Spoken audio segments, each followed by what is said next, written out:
This week's lesson is distance control. You know, I've got my 60-degree wedge, I got a 52-degree wedge, and I have my pitching wedge.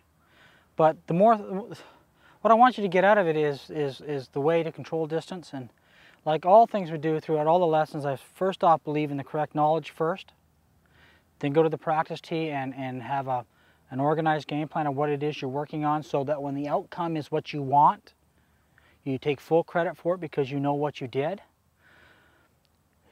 If you're not really making good contact with a golf ball, the first thing I suggest you do is maybe turn this off, go back to the slow motion pitches of impact, because nothing that I'm going to tell you here is going to work until you have a very clear understanding of how to touch the ball correctly. You know, how to get the leading edge to hit just below the equator of the ball on your way down and making a divot after the shot. Maybe that's what's so hard about golf is, you know, maybe we try to jump forwards too fast. You see, you could, if you didn't know how to touch the ball properly, you could do everything that I'm asking you to do today and fail miserably, and you'd say, well, that lesson was no good.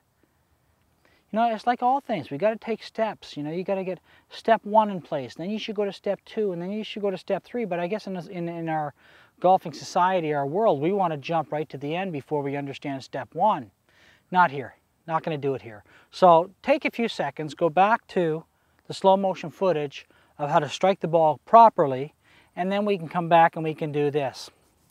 So I'm going to assume you have. I'm going to assume that you've learned about being on your left foot as you strike the golf ball. I'm going to assume that you understand how to make a divot after the golf ball. I'm going to assume that you understand the correct angle of attack, that you've done your homework through other parts of the online academy, and then we're going to get back to distance control because now it's possible. You know, I've heard it said so many times about, 9 o'clock, 3 o'clock, 8 o'clock. I don't want to do that. You know, if I sat there and I was throwing a ball at this camera, I have no brain cells that I'm wasting figuring out how far back I'm going to take.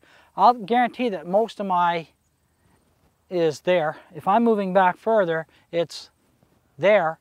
It's not, how far back should I go? So why all of a sudden should we take it?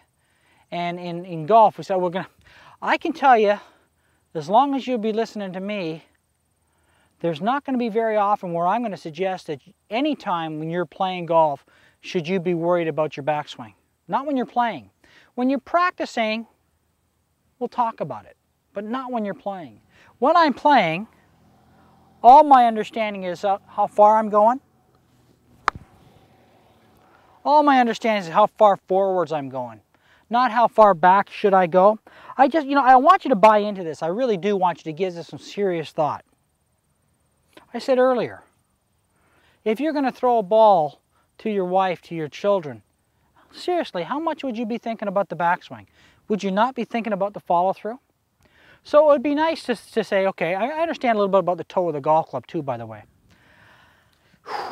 Let's just put 60-degree wedge, right?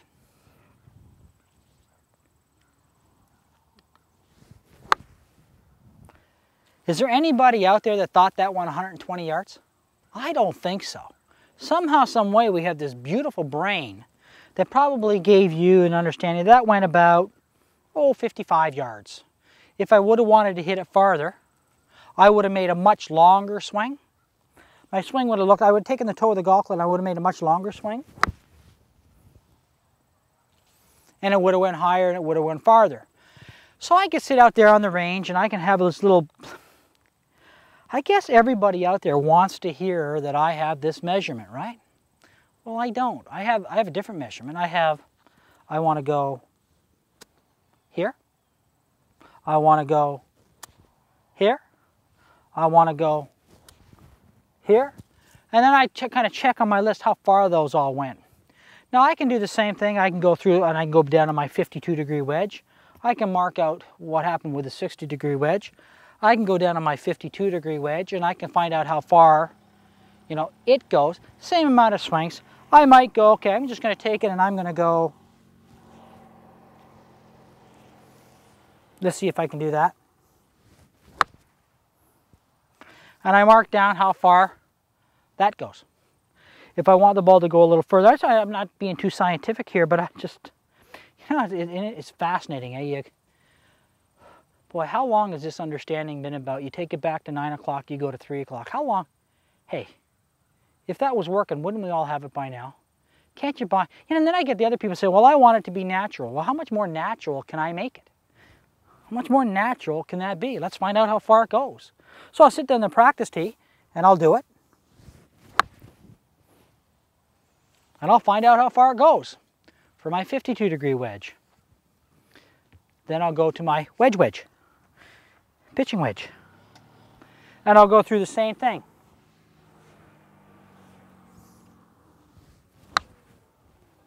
Let's find out how far that goes.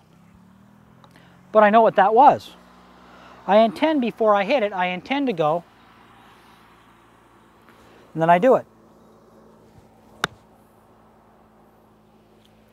And I mark down how far it goes. You went on and on. You know, I can see, well, we've done it on the Online Academy. I believe so much in this visual thing.